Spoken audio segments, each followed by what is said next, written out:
the 41st millennium, the universe has a twisted sense of irony.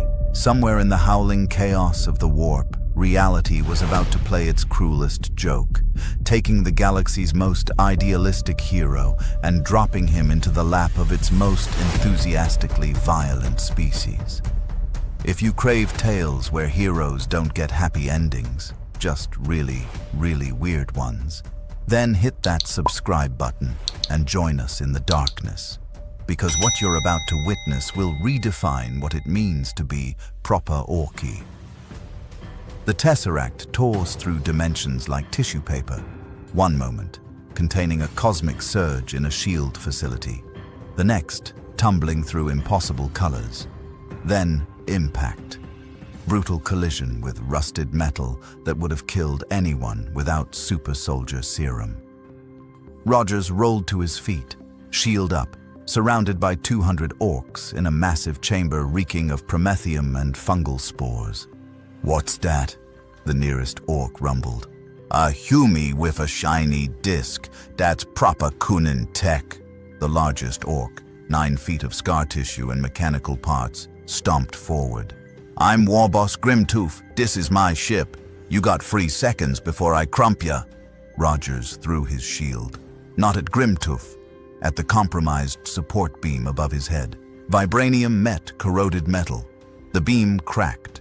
Debris rained down. The shield ricocheted off 2 more beams at perfect angles and snapped back to Rogers' hand. Complete silence. "Did that disc just bounce back? That's magic." Grimtooth wiped rust from his face and grinned. "You got style, tiny git. Grok, test him." A massive knob charged with a power axe. Rogers sidestepped, shield deflecting the blade. His shield edge caught the knob's knee, hyper-extended the joint, sent him face first into the deck. Rogers caught the fallen axe and hurled it across the chamber where it exploded in sparks. The orcs erupted in delight. "He's cunning and odd!" Then Grimtooth charged, 200 kilograms of muscle and power claw. Rogers threw his shield at the weakened support beam. The structure collapsed. Half the ceiling came down, not on Rogers, but on Grimtooth and his knobs. When the dust settled, Grimtooth stood in a debris crater and laughed. "You made the ceiling fight me. That's brilliant." But the Warboss wasn't done. He charged again, power claw raised. What happened next lasted 47 seconds and became legend. Rogers dropped low, shield angled perfectly. Grimtooth tripped over it. Rogers struck the Warboss's knee joint, then his elbow, disrupting the power claw. He vaulted onto Grimtooth's back, threw his shield at a massive ceiling chain. The vibranium disc severed it. Half a ton of metal links crashed down. Grimtooth caught them with his power claw, leaving himself exposed. Rogers kicked off his shoulders, landed behind him, and swept the Warboss's legs while striking his helmet. Grimtooth went down hard. Rogers pressed his shield against the Warboss's throat. "Yield." Grimtooth looked up at the tiny human and laughed. "You beat me with thinking, not strength, just pure cunning." He looked at the assembled orcs. "All hail Warboss Stormbreaka." The orcs roared approval, chanting the name, stomping until the ship shook. Rogers stood there, trying to process what happened. He'd become leader of an alien war fleet through tactics alone. Grook approached carefully. "Boss, that was amazing. What's your first order?" Rogers looked at hundreds of waiting orcs and saw opportunity. Maybe he could change them, make them better. "We're going to learn to fight like a military unit. Disciplined, coordinated, effective." Grook whispered, "Boss, orcs don't really do efficiency." Rogers smiled.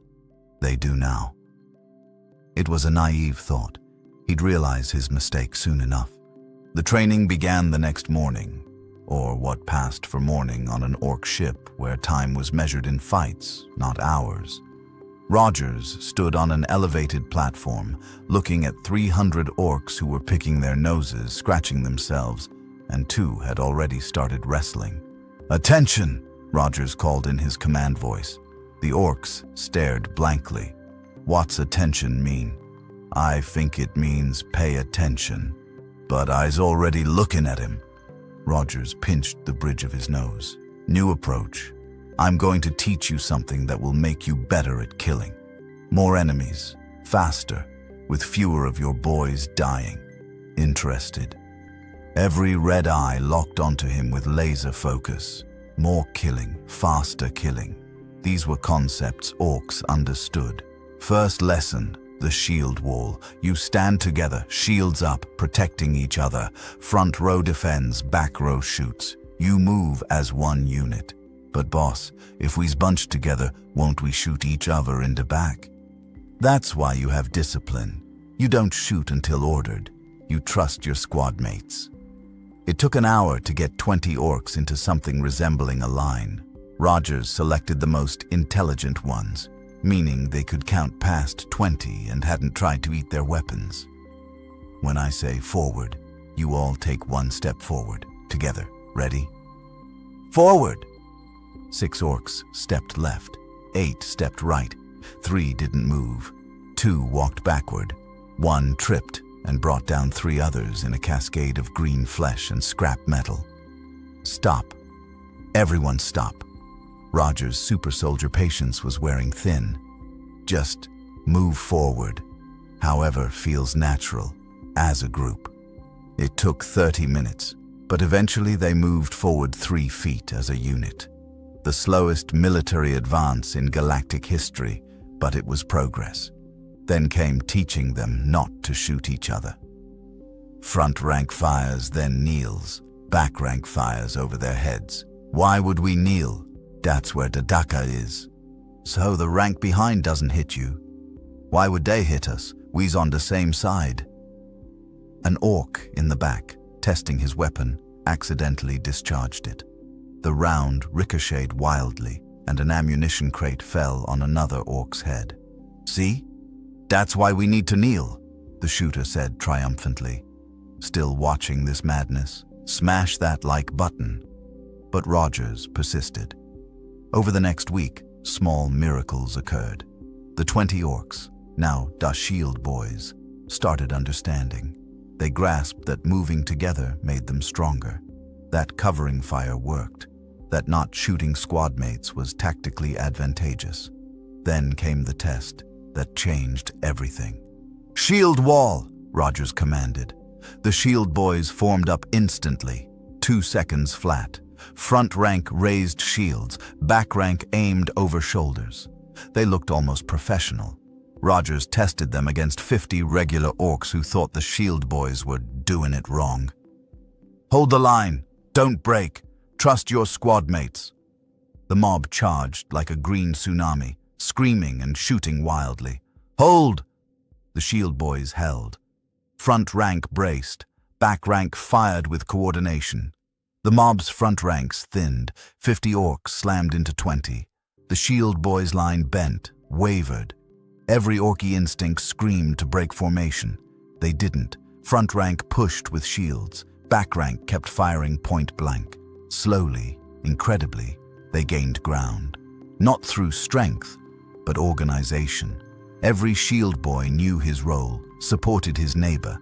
The mob, confused by organized resistance, faltered. They tripped over each other. Their wild shooting hit their own allies. Within 20 seconds, they retreated. 20 had held against 50. The watching orcs went silent. Then Grook started slow clapping. Others joined until the chamber shook. 20 against 50. That's more than twice as good.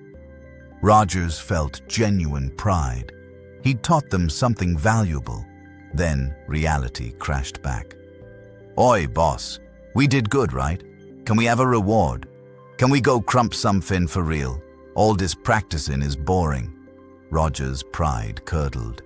He'd taught orcs to be more effective killers, and they immediately wanted to kill more efficiently. We need more training first. The groans were universal. Boss, Grook interrupted apologetically. Da boys is getting restless. We got a Waaagh planned. If we keep delaying, they'll think you's unorky. There it was. Orcs weren't designed for patience. Their biology ran on conflict. The longer they waited, the more unstable they became. 2 weeks, Rogers said finally. Then we attack. Gruck grinned. You's learning to think like an orc, boss. Rogers wasn't sure if that was a compliment or the most horrifying thing anyone had ever said to him.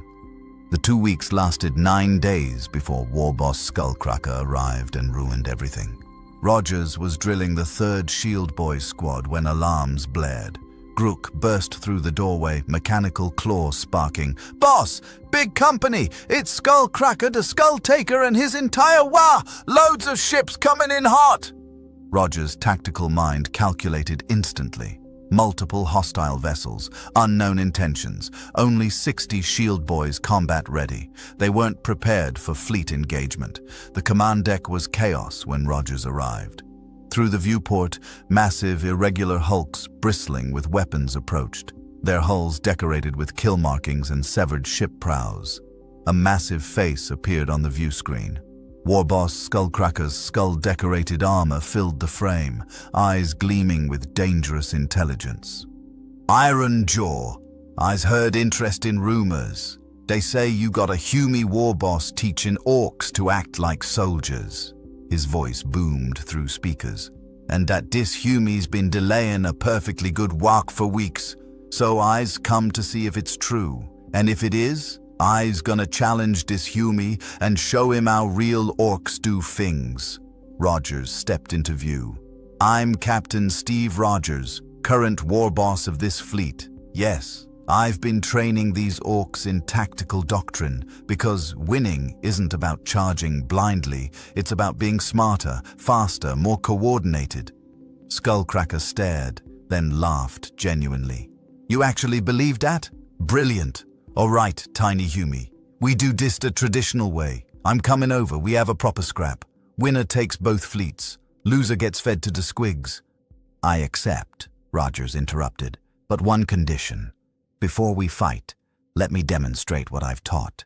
Give me one tactical scenario, any scenario you choose. If my Shield Boyz fail, I fight you immediately. If they succeed, you join our Waaagh instead. Silence. Every orc stared at Rogers like he'd gone mad. Stormbreaka leaned back, considering.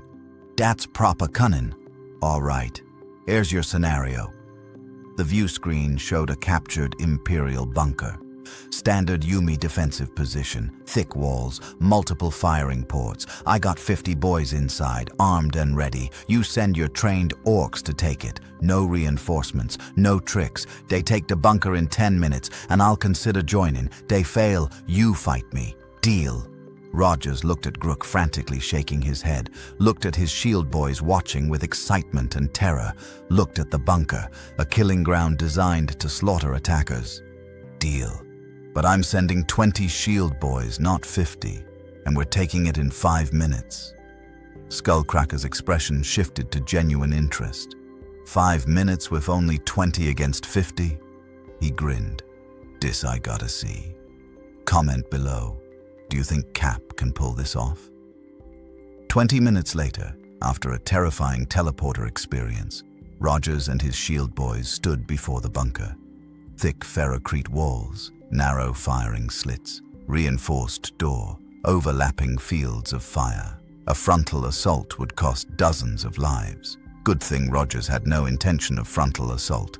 Stormbreaka stood on an observation platform. Clock starts when day first shots fired. 5 minutes or you's fighting me. Rogers knelt and sketched quickly in the dirt. The Shield Boyz gathered, red eyes focused with unusual intensity. We're not charging that bunker. Here's what we're doing instead. He explained. The Shield Boyz asked tactical questions and actually understood. Borzag, a particularly adept knob, grinned. That's proper sneaky, boss. Positions. This only works if everyone does their part. Trust each other. Trust the plan. Rogers raised his hand. Everything he'd taught them came down to the next 5 minutes. He dropped his hand. First squad, 6 orcs. Opened fire from maximum range. Shots aimed to draw attention, not kill. The bunker's defenders responded, dozens of weapons firing from slits. Attackers took cover and maintained suppressing fire. While defenders focused forward, second squad moved around the bunker's left flank, not charging, moving tactically, cover to cover. Defenders spotted them eventually and split fire. Third squad mirrored from the right. Defenders now shot in 3 directions, overlapping fields, compromised. The final 2 orcs, smallest, fastest, did something no regular orc would think of. They went under. With crude cutting torches, they attacked the bunker's foundation while defenders were distracted above. 3 minutes! Skullcracker called, sounding impressed. Left and right flanks reached the walls, pressing flat where firing slits couldn't angle. They produced shaped charges, crude but effective. Charges set, Borzag voxed. Breach! Rogers commanded. Explosives detonated simultaneously on both sides, not destroying the structure, but blowing holes. Shield Boyz poured through while defenders reeled, and suddenly the battle was inside where positional advantage meant nothing. But here the real training showed. Shield Boyz didn't devolve into melee chaos. They fought as units, covering each other, clearing rooms systematically. Textbook urban warfare executed by fungus-based aliens.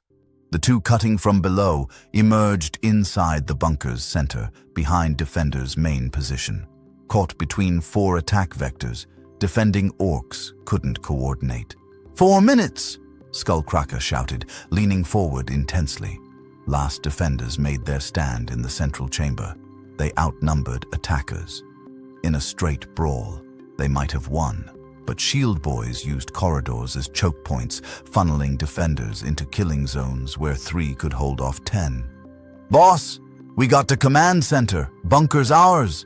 Rogers checked his chronometer. 4 minutes, 37 seconds. Bunker secured, 23 seconds to spare. The observation platform was silent. Then Skullcracker started laughing. Genuine, delighted laughter. That was incredible! You dismantled it! Your boys fought from free angles, used explosives, came from underneath. He stomped down and clapped Rogers' shoulder hard enough to crack bones. I ain't never seen orcs fight like that. All right, Boss Stormbreaka. A deal's a deal. My Waaagh joins yours. Rogers should have felt triumph. Instead, cold dread settled in his stomach. He'd just agreed to teach a second Waaagh. He'd doubled his force and committed to attacking an imperial world full of innocent people. This is the best thing ever, Gruk said excitedly. Yeah, Rogers said quietly, the best thing ever. Rogers spent 3 days preparing the assault plan for Vandross Prime. 3 days mapping defensive positions, calculating landing zones, coordinating 6 assault vectors. It was the most comprehensive battle plan he'd ever created, designed to minimize orc casualties and maximize efficiency.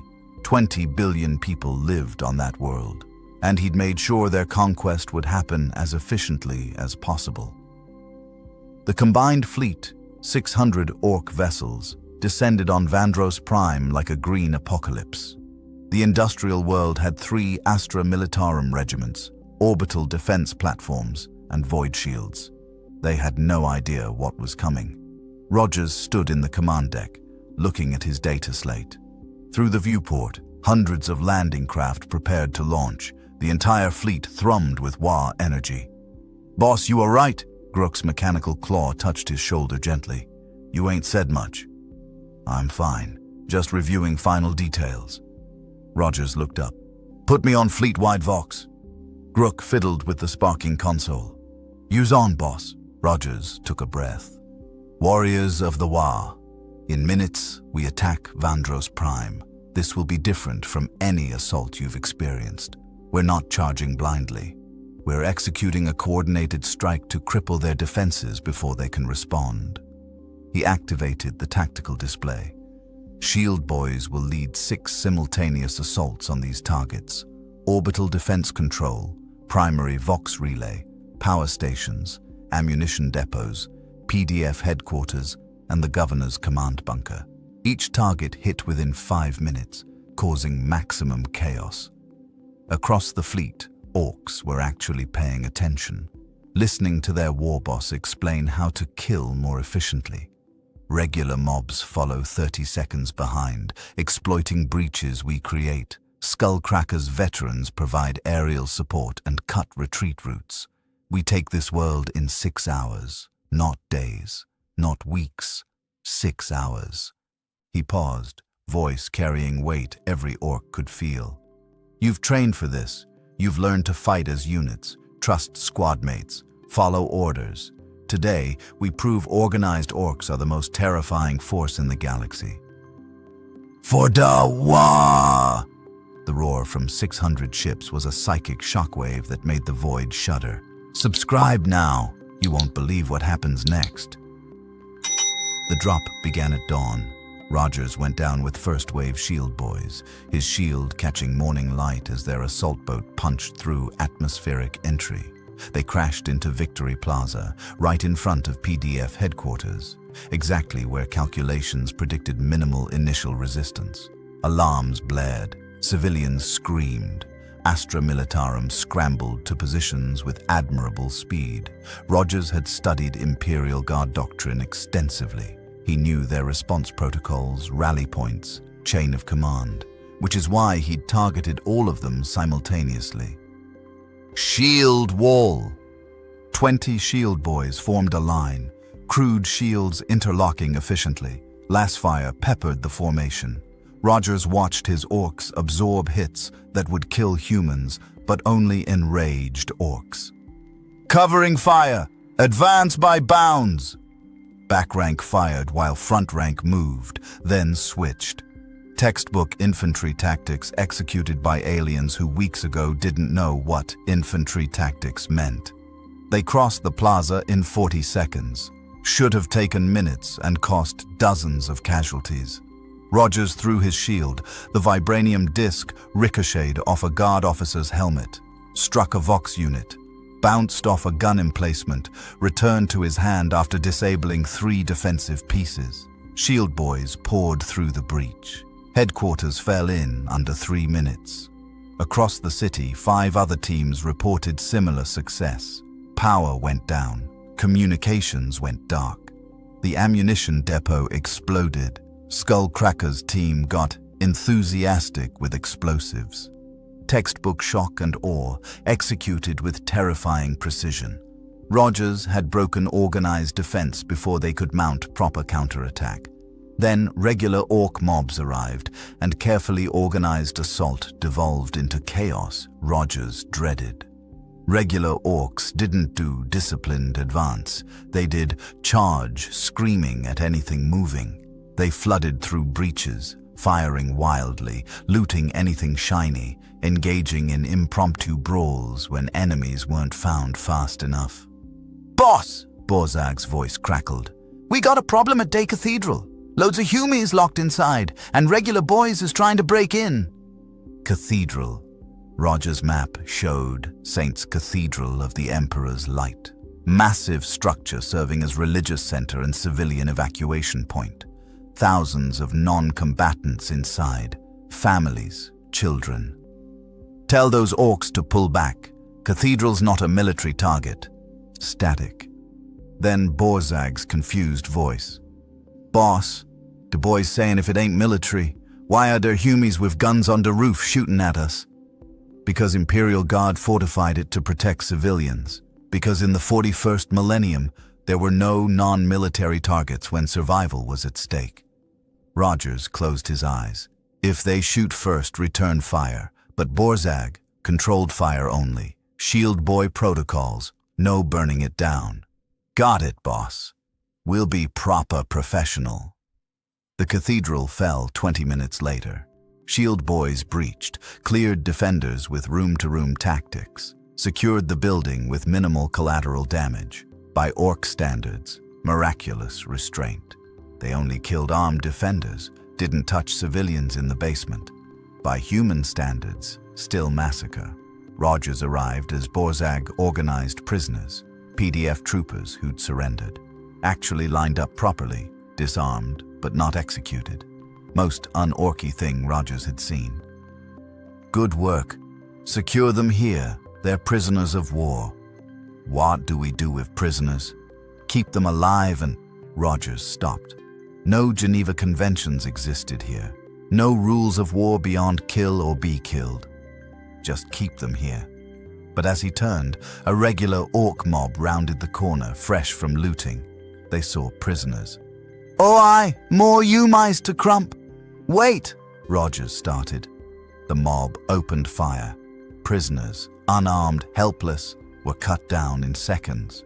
Waaagh tried stopping them, physically pushing back, but dozens overwhelmed one. By the time Rogers reached them, every prisoner was dead. Rogers stood surrounded by corpses, shield hanging limp.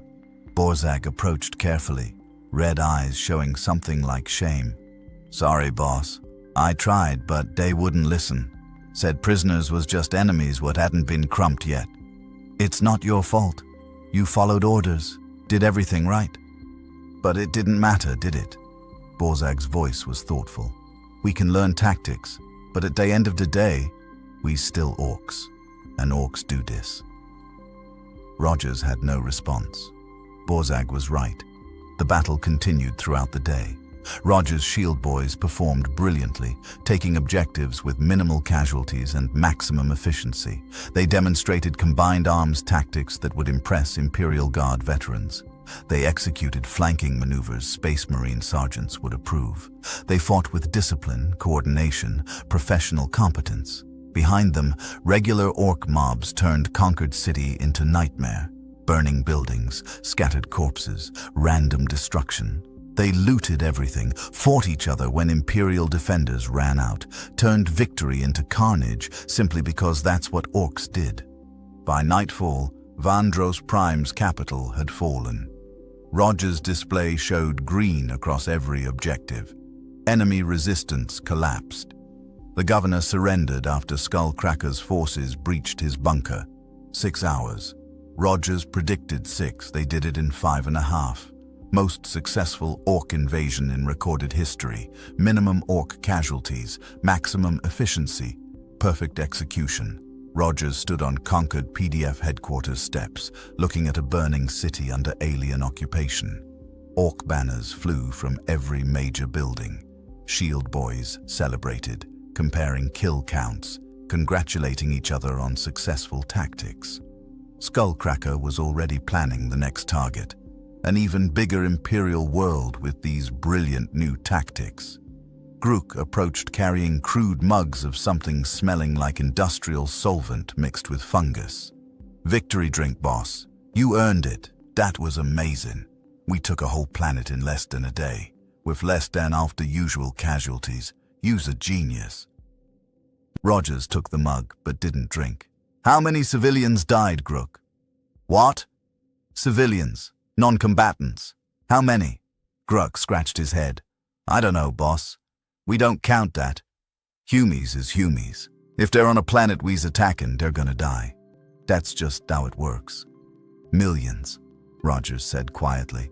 "Conservatively millions. Maybe tens of millions by the time regular mobs finish celebrating." "Well, yeah, it's a Waaagh. But look, we lost less than 100 boys. Normally, planetary invasion costs thousands. Your tactics saved loads of orc lives." That was the horrible truth. Rogers succeeded in his goal. Minimized orc casualties. Taught them to fight smarter, coordinate, be more than mindless tide. Made them better warriors. And in doing so, made them more effective at killing. "You sure you's a right, boss? You should be celebrating." Rogers looked at his shield, his symbol, last piece of his old life. In his universe, this represented hope, justice, protection of innocence. Here, it became a banner for efficient conquest, a symbol striking fear not because of what it represented, but what it enabled. He'd wanted to change the orcs, make them better, prove discipline and tactics could create something noble in this nightmare galaxy. Instead, he'd taught monsters to hunt more effectively. Hit that like button if this story's darkness speaks to you. Somewhere in the burning city, a child screamed. Somewhere, families huddled in basements, praying to an emperor who wouldn't save them. Somewhere, last defenders made final stands against an enemy taught to kill them more efficiently than ever. And Steve Rogers, Captain America, first Avenger, the man who'd punched Hitler and fought for freedom, stood at the center, unable to leave, unable to stop it, unable to do anything except lead the next Waaagh and the next, forever teaching Orks to be better at the only thing they were designed to do. "Tell Skullcracker I'll meet tomorrow to plan the next assault," Rogers said, voice hollow. "Tell the Shield Boyz they performed excellently. Tell everyone Warboss Stormbreaka is proud." Grook grinned and stomped away, leaving Rogers alone with his guilt and shield. His ideals hadn't been crushed. They'd been perverted, twisted into something making him more dangerous than if he'd never had them. Because a monster without principles is just a monster. But a good man trying to do good in a universe that punishes goodness, that becomes something far worse. Days became weeks, weeks became months. The legend of Warboss Stormbreaka spread across the Imperium. A human leading Orks through tactical genius. A warboss whose forces struck with space marine precision but Ork ferocity. Planets fell in days instead of months. Imperial Guard regiments found themselves outmaneuvered by Xenos, who shouldn't understand strategy, and they were right to be terrified. Rogers continued training Shield Boyz, refining tactics, minimizing Ork casualties with every assault. He told himself he was doing good, saving Ork lives, preventing unnecessary deaths. Each victory was more efficient than the last. Each conquest left fewer Ork corpses and more devastated Imperial worlds. Skullcracker's forces merged fully. Other warbosses came seeking to learn from Dakunin Humi. The Waaagh grew. Nearly 1 million Orks, all learning Rogers' methods. They painted shields on armor, practiced formations, actually followed orders. They became the most terrifying version of themselves, organized, efficient, deadly. Every night, Rogers looked at his shield and saw not hope's symbol, but a mirror reflecting the monster he'd become. Not through corruption, not through evil intent, but through simple, horrible act of trying to do good in a galaxy that weaponized goodness against itself. He was trapped, forever green, forever leading destruction armies against worlds not deserving what came. His tactical genius, super soldier abilities, unwavering determination, all twisted into service of the most efficient genocide machine Orks ever created. The shield still returned to his hand with perfect precision, but Steve Rogers no longer remembered what he was supposed to protect. In the grim darkness of the far future, heroes fall in countless ways. Some die in glorious last stands. Others succumb to chaos corruption. But perhaps the cruelest fate is remaining incorruptible while everything around you twists your virtues into devastation instruments. Steve Rogers never stopped being Captain America. He never abandoned his principles of protecting his soldiers, minimizing casualties, fighting with honor. He simply learned that in the 41st millennium, those very principles could be weaponized. That making warriors more effective at survival meant making them more effective at slaughter. That teaching discipline to a species designed for violence just creates disciplined violence. The Imperium marked him as priority threat. Chaos watched with interest. Eldar wove prophecies about the wrong hero in the wrong universe, teaching wrong lessons to those who can never truly learn. But Rogers knew the darkest truth. He was still trying to do right, still protecting his Orks, teaching coordination, believing if he held principles tightly enough, this nightmare could mean something. The Orks loved him for it, called him cunningest warboss ever, and followed with loyalty that would make the Howling Commandos proud. They conquered world after world with unprecedented efficiency. And every night Steve Rogers wondered if this was how good guys lost. Not by becoming evil, but by making evil more competent. not by abandoning principles, but having those principles weaponized against everything they once protected. In the 41st millennium, there is only war. And now that war had one more general who desperately wished he could lose. More stories await.